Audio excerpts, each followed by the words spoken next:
শিল্পকে আওয়াজ তোলার অবিলম্বে জাত ভিত্তিক জনগণনা অবিলম্বে করতে হবে। এই আন্দোলন চলছে, এই লড়াই চলছে, ইনকিলাব জিন্দাবাদ, সিআইটিও বিচ্ছিন্ন, ইনকিলাব জিন্দাবাদ, তফসিলি জাতি সমন্বয় সমিতি দিচ্ছে না। আজকের গণরেভলিউশনে দলে দলে শামিল হন।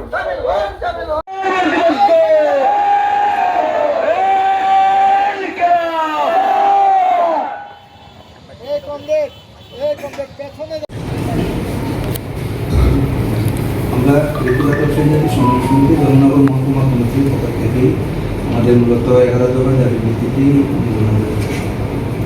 আমাদের মধ্যে উপস্থিত আছেন আমাদের এক কমিটির সদস্য উজ্জ্বলা দাস, শীতেশ দাস, নিরঞ্জন মালাকার এবং অশোক দাস ও মুরাদ দাস সেক্রেটারি মেম্বার এবং মহকুমা কমিটির সম্পাদক। আমাদের এই দাবির মধ্যে আমরা ত্রিপুরা তফসিল জাতি সমন্বয় সমিতি ধর্মনগর মহকুমা কমিটি আমরা মূলত জনজীবনের 11 দফা দাবির ভিত্তিতে ধর্মনগর মহকুমা শাসকের নিকট আমরা এক গণডেপুটেশন আমরা মিলিত হয়েছি। আমরা আমাদের প্রতিনিধি, আমাদের যারা 6 জন প্রতিনিধি, আমরা ম্যাডামের সাথে দেখা করেছি। আমরা এই ডেপুটেশনের মধ্যে আমাদের যে দাবির মধ্যে আমাদের জাতভিত্তিক জনগণনা করতে হবে অবিলম্বে। ত্রিপুরা একটি তফসিল জাতিদের জন্য আলাদা একটা লোকসভা আসন সংরক্ষণ করতে হবে এবং রেগা এবং পিএফ কাজ 200 দিনের করা এবং 600 টাকা মজুরি বৃদ্ধি করা এবং মৎস্য কৃষিক্ষেত্র ক্ষুদ্র ব্যবসা থেকে শুরু করে তফসিল জাতি অংশের মানুষের উন্নয়নের জন্য সংরক্ষণ ব্যবস্থা চালু করা, সামাজিক ভাতার পরিমাণ 5000 টাকা করা এবং যাদের বাদ দেওয়া হয়েছে ভাতা প্রাপকের নাম এবং যারা পাওয়ার উপযুক্ত সকলকে ভাতা দিতে হবে এবং প্রত্যেক পরিবারকে 100 ইউনিট বিদ্যুৎ বিল বিনামূল্যে বিদ্যুৎ দিতে হবে এবং মাথা পিছু 10 কেজি চাল বিনামূল্যে দিতে হবে। এছাড়াও আমরা দেখেছি আমাদের মহকুমায় আমাদের যোগাযোগের ব্যবস্থার রাস্তাঘাটের 2-1টা রাস্তা বাকি দিলে পায়াটা রাস্তা থেকে শুরু করে যে জায়গায় গাড়ির যাতায়াত রয়েছে, গাড়ি যায়, সেই রাস্তাগুলোর বেহাল অবস্থা।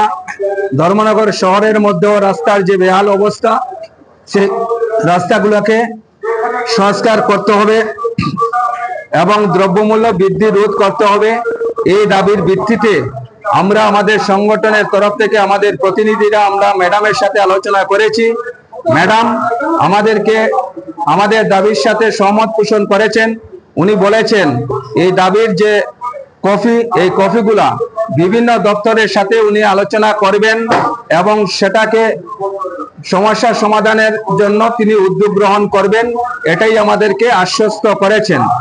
আমরা এই দাবির মধ্যে আজকে ডেপুটেশনের মাধ্যমেই আমাদের শেষ কথা না, এই দাবি পূরণ না হলে তফসিল জাতি সমন্বয় সমিতি, ধর্মনগর মহকুমা কমিটি, তফসিল অংশের মানুষ এবং সারা মহকুমার সমস্ত অংশের মানুষের এই যে জনজীবনের যে দাবিগুলা নিয়ে আগামী দিনে আমরা আরো বৃহত্তর লড়াই এবং সংগ্রাম আমরা তেজি করব, সেই দৃঢ় প্রত্যয় আমাদের আজকের ডেপুটেশন থেকে আমরা নিয়েছি। তাই আমাদের ডেপুটেশনের কাজ আমরা এখনই শেষ করে মহকুমা শাসকের নিকট থেকে আমরা এসেছি। সবাইকে আবার ধন্যবাদ। শহরের কোলাহল থেকে একটু দূরে গাছের ফাঁক দিয়ে রোদ, পাখির ডাক আর ঠান্ডা হাওয়া, এমন একটা জায়গা খুঁজছেন? তাহলে চলে আসুন মজু রিসর্ট আগরতলাতে। পরিবারের সাথে আনন্দের সময় কাটাতে ডিলাক্স কটেজ রয়েছে, বন্ধুদের সাথে আড্ডার জন্য রয়েছে বনফায়ার আর বারবিকিউ, বাচ্চাদের জন্য রয়েছে প্রাইভেট সুইমিং পুল। বিয়ের অনুষ্ঠান, বার্থডে পার্টি কিংবা কর্পোরেট মিটিং এর জন্য এখন নতুন করে কাজ চলছে মজু রিসর্টে। আগামী আগস্ট মাসের মধ্যেই 80 থেকে 100 জনের জায়গা বিশিষ্ট কর্পোরেট মিটিং এর জন্য হল তৈরি করার কাজ চলছে। আর খাবার, তা নিয়ে তো চিন্তাই নেই। গরম ভাত, মাছের ঝোল থেকে শুরু করে সব কিছুই পেয়ে যাবেন এখানে।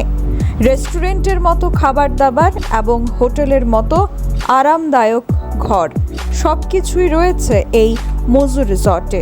তাই আর দেরি না করে এই উইকেন্ডেই নিজেকে উপহার দিন একটা ছোট্ট ছুটি, আর সেই ছুটিতে চলে আসুন মজু রিসর্টে। আমাদের ঠিকানা শ্যামাপ্রসাদ রোড, বাইপাস সংলগ্ন রাস্তা, মহেশখলা, আগরতলা, ত্রিপুরা। তাই এক্ষুনি বুকিংয়ের জন্য যোগাযোগ করুন 60092985